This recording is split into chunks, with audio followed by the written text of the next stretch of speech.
I think that it has been idolised for far too long in this city. The council has been petitioned since 1998 to have it removed, and I think that I would like to have seen it in a museum, but I think being dropped into the sea was quite a fitting end for what he did.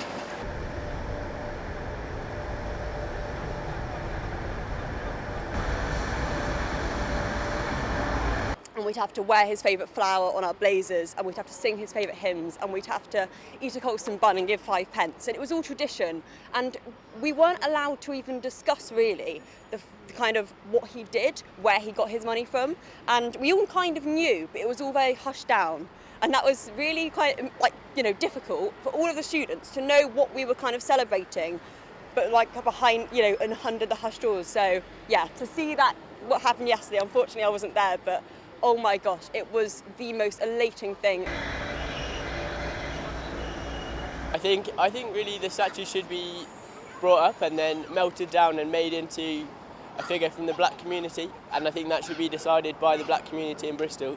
And I think, however, that statue, even though it's at the bottom of the river, it still represents Edward Colston. So I think really the best thing to do would be melt it down. Yeah, it's about repair, isn't it? Repair to damage a psyche. Speaks truth, real truth. And it seems such a formidable presence, and yet the lifting of it and moving it just seemed quite effortless. But it's taken a younger generation, and I kind of think it's for them to carve their future in a city that promises better returns and actually stands up for solidarity to injustices that has been a hallmark, for 200 years of the city, the social and racial inequalities and injustice. So it did feel like a new dawn.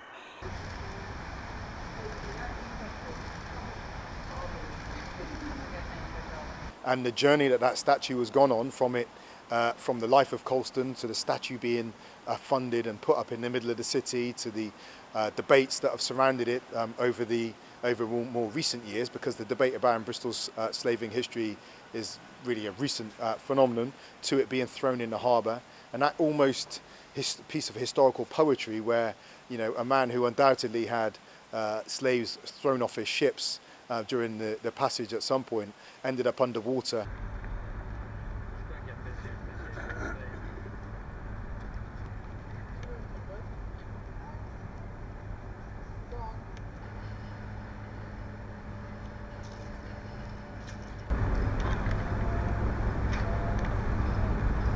I would talk about is dealing with existing race inequalities, and that is not done solely by removing symbols of the past. Symbols are important, but they're of limited importance. It's done by looking at the economic inequalities, the political inequalities, social immobility in this country, and beginning to tackle the causes of those, which is a really challenging and complex task.